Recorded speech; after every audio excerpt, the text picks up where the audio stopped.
Hello, beautiful teachers, and welcome to another Vibrant Music Teacher Chat. This is your weekly show on YouTube for all the latest goings on in the music teaching world. And this week, we are talking about parent progress updates. So, whether you've never done anything like this before, or you don't even know what I'm talking about, or you already do something more extensive than mine, you might be interested in my perspective. So, I want to start by talking about the format. So let's get the logistics out of the way, shall we? There are so many different ways to do this. And in the past, what I've done is I've had a Google Doc for each student, shared that with the parent, and then we put the progress updates in there, and the parent can check it and refer back to it whenever they want to. That worked fine. But what I decided to transition to is to keep the Google Doc for us as teachers, as a team of teachers here, and then we transfer the notes to parents in my music staff. So first, let me tell you why I did that, so you can compare for your own situation.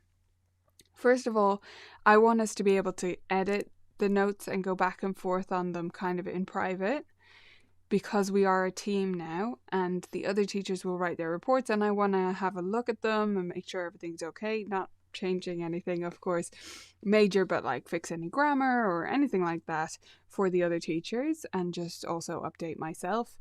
So I wanted us to have a place to do that in private.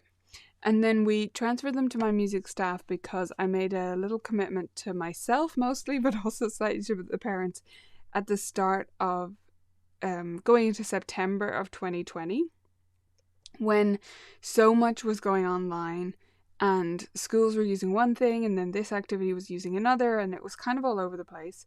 So I made a commitment to myself and to them that we would have two places to refer to get things, links, files, everything.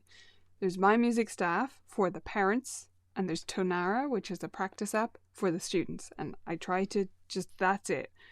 Occasionally I'll have to send a Google form, but it's not a big deal to do something like that. But I really like to try and streamline it as much as possible for them so that they know where they're looking for stuff. So what we do is we prepare it in a Google Doc. When it's all ready to go, I spend half an hour or something one morning going through and copy pasting across. So I just put it in the lesson notes for the current week that we're on when I do it in my music staff. I just copy it from Google Docs, put it there, and then send the email to the parent. Like, there's an option to send an email about the notes.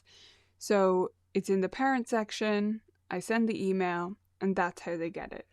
The other thing I like about doing it like that versus if we just wrote into my music staff is, well, first of all, we have a backup copy and we've been able to edit it, but also the formatting carries over. So if I just copy paste it from Google Docs, it keeps the lovely formatting. Like, we have little tables and titles or whatever. It's nothing fancy, but it's set up to be easy to read. And so that carries over and goes straight into my music staff. So I love that about it. So yeah, that's how I do it. But add your logistic choices and options into the comments. In regards to frequency, I do this only twice a year now. We used to do 4 times a year, but we've gone down to just at the end of every semester, and I think that works better. I don't want it to ever be us doing them for the sake of it and adding fluff. And I do want us to stay in regular general contact with parents, but so this shouldn't be what we're relying on to just generally update them. It's a more formal, more structured, twice a year thing for us. When we were doing it 4 times a year, one of those was at the start of the year, and that kind of made sense to me at the time, but I ended up just saying, you know what, it's after the summer, like, it's really, we don't get a good sense of where they're really up to because of, things fading during the summer, and also, they might miss a week or two in the first month. Like, it can be a bit all over the place, so it wasn't as helpful as I would want it to be. And I've also implemented our email sequence for new parents, so they automatically receive email, so it's not like they're not updated and kept in the loop and onboarded properly in our studio. So yeah, that's what we've moved to now, is just twice a year. It's January and June for us, like mid-January and kind of, mid-June, start of June, somewhere around there. So it's close to the end of each of our 2 semesters as it works out here.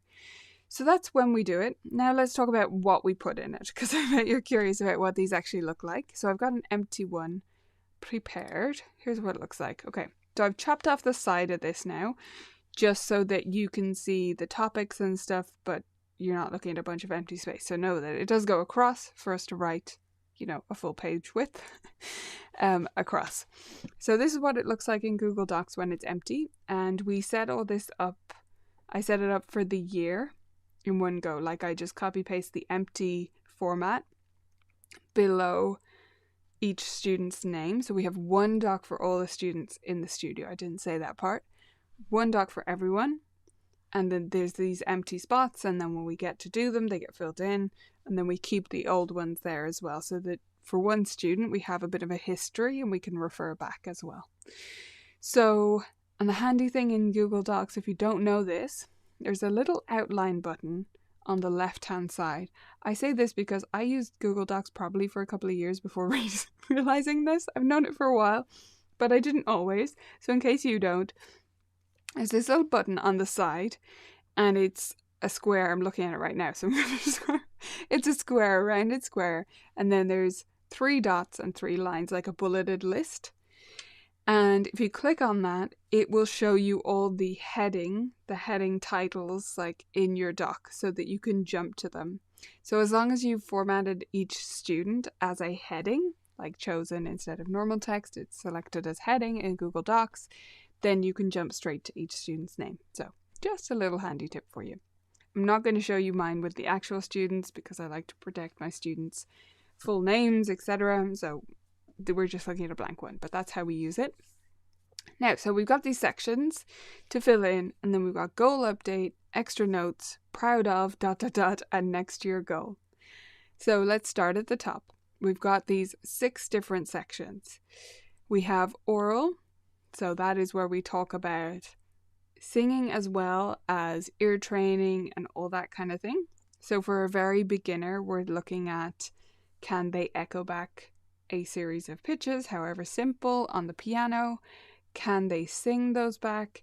Can they figure something out by ear, just by listening, like with their eyes closed? Can they figure out what that pitch was?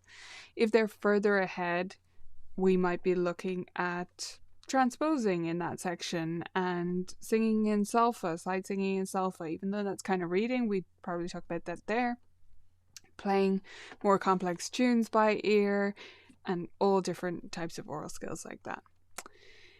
The next section then is practice. So I put it in a separate skill category because it is a skill and you need somewhere to talk about it. So I used to do these as a much looser format where I just had a bullet pointed list and I probably talked about all these things, but it was just bullets, like, generally. I didn't have subcategories, and I found this format is really helpful for making sure we don't miss anything and keeping it more consistent between me and the other teachers as well. So in the practice category, I'm going to read you one of these, right, without any student details. One of these I'm looking at right now says, I don't think her practice is at the level that it should be for her stage. She should be practicing for a minimum of 20 minutes a day, 5 days a week to make steady progress. So again, without any details, I'm sure you could say that to a lot of your students. Maybe you'd want to say 30, maybe you'd want to go further than me, but you get the idea. It would be a general recommendation like that. And all of this is phrased as if I'm talking directly to the parent, because that's what I'm doing, okay?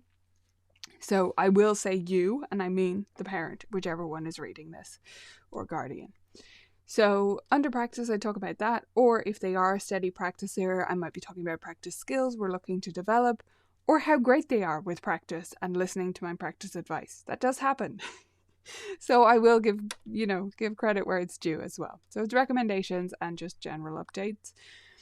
Then in reading, I'm talking about reading music, obviously there, but also rhythm reading, pattern recognition, intervals, note naming, all those kinds of skills, and whatever is relevant to the student's level. So I might talk about where they're up to in their book and whether their progress is steady, or whether it feels a bit up and down, or whether it feels like they could be going faster, and whether any particular skill is holding them back, as well as things they're really great at, like they always put rhythm as a priority and that's wonderful, or they're great at recognizing intervals, etc., etc. Then after that we have technical and then technique. So let's talk about them as a pair. Here's where I divide this up. Technical means scales, arpeggios, chord progressions, whatever kind of patterns they're practicing that are not really pieces, but they're exercises. So technical is really exercises. And then technique is physically how they play the piano. So the technical row, we cut that out when a student is too young to have started scales or too new to have started scales. So that's not always there, but technique is always there. So under technical, I might mention if their scale practice isn't so great, or if they love scales. Yes, some students love scales. And what goals we have that they're working on, and anything they can do to practice them better at home and help their kiddo with their practice at home. Then under technique, I would talk about things like piano posture and what we're working on in terms of legato, non-legato, whatever articulation or particular technique skills we're working to build. Now, I will say that I try to keep this very focused again on the parent and who's reading it. So if I know that parent does not play themselves, or played a bit but only up to grade 2 or like early and intermediate, I won't use words they won't understand. I'm very careful about that. We don't say 2-note slur to a parent who's like we're very careful to use words that we think they will actually understand without being condescending in any way. I think you can still be clear, right? So if you have any questions about these categories, let me know. I'll keep going. Our last one there is theory. So this would be naming things, explaining things to us, and all things to do with theory that is not covered in the other areas, right? So it might be where we talk about the fact that they don't do their written work, or they always do their written work and they love it, or they are having real trouble understanding 7th chords. Like, it could be anything. But that's where we'd cover that. Now, the goal update section. So in semester 1, the only difference between them is that instead of goal update and everything below that, it would say top 3 goals for next semester. So that's the only difference between them. So the teacher would have set 3 goals last semester. So the goal update is where we say, oh, we aced all 3 goals, awesome job. Or we didn't do this one, but it's because they decided they want to learn this anime theme and we got really invested in it. And so we'll make this goal a priority next year. And then extra notes is just extra notes if we need them. If not, delete it. But, if there's extra things we need to mention at this time of year, often what I will put in there is a recommendation for lesson length change if I feel the student needs it. So if they need to move up in lesson length, or I recommend they switch to buddy lessons and they're currently in solo because of scheduling or whatever, I'll put that in there. So that's often where I put that.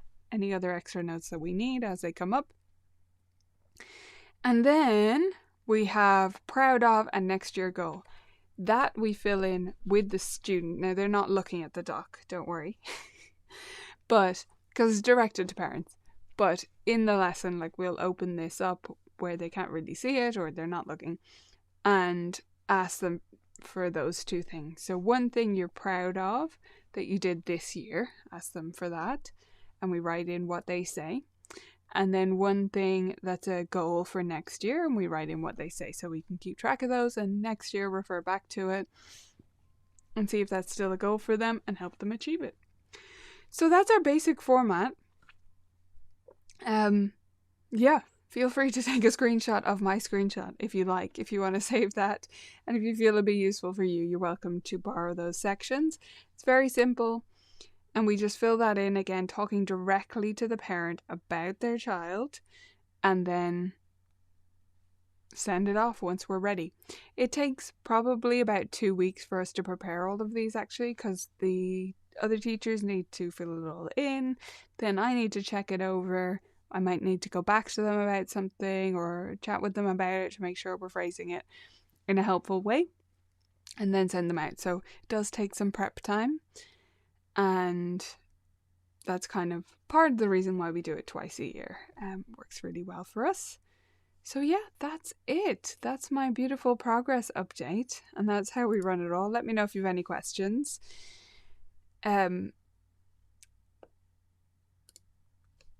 Quick question coming up here. In addition to biannual progress updates, do you do a parent-teacher-student planning session at the start of each new year? No.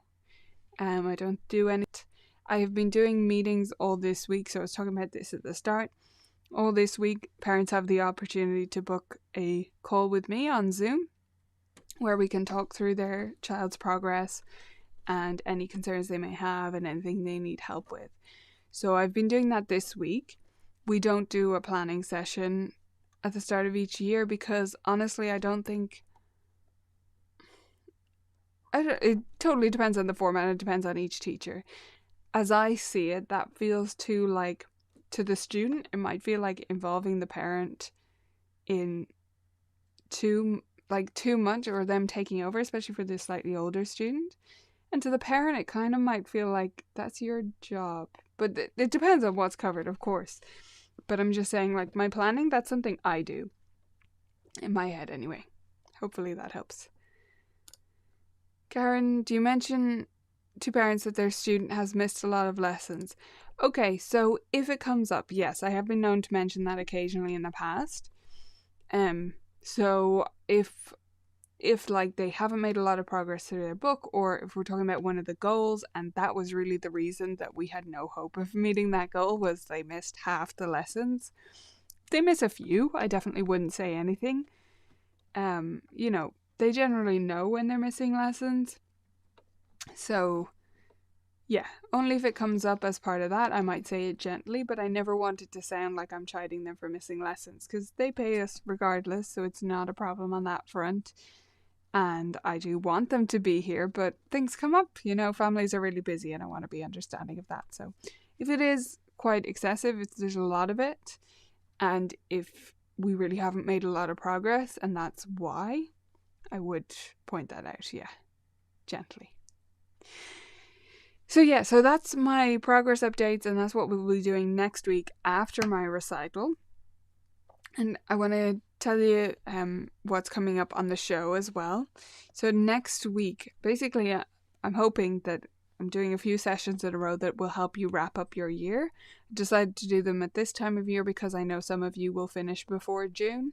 We continue through June, but many studios in different parts of the world won't. So a few topics like this that help wrap up the year really well, I thought would be helpful. So this week we're talking about progress updates, as we've just done. And then next week we're talking about newsletters. So that's separate, and that's more of a public shouting about all the good things. No suggestions about practice being better or directed at parents or anything like that. It is all the wonderful things. So we're going to be going through what I put in them next week, because that's when I'm putting my newsletter together. Or I may have started it in the meantime, but I'll talk you through my thought process there. And then the week after that, what I thought I'd do is take you through the full process of creating a book of student compositions. So I was asked a question about this last week, and I gave a not super brief, but sort of overview, whistle-stop tour of what it's like to create a book like this of students' own pieces, which I do every year, if you're not familiar with that already. So the week after next, I should have, hopefully, my hard copies of my students' composition books. So I can take you through those, and then I'm going to give you a few options, and hopefully we'll get to do a lot of it on screen together. Like I'll give you samples and stuff on screen so that you can see how you would do it. It's definitely a lot of work, but it's definitely doable if you're happy to use a computer. You don't need specialist training or anything like that. You can definitely do it as long as you can use a computer reasonably well. So that's going to be the week after next. Hope those topics sound helpful. Carrie's excited. Hope you're excited. As I said, we're doing a shorter show today, so I am going to wrap it up here, but I am so grateful to every one of you for coming. And I wanted to mention before we wrap up today that we recently went over 1 million views here on this YouTube channel, like total across the channel. YouTube kind of marks that out as a milestone. So that happened, I think it was last month. And I just want to say thank you to all of you because you're a big part of that, spreading the word, liking the videos, telling people about the channel, about our content. I really appreciate all of this. And I appreciate you. Thank you for being here. Thank you for talking progress reports with me. I hope it was helpful, and I will see you back here next week to talk about newsletters. Bye everyone, have a great week.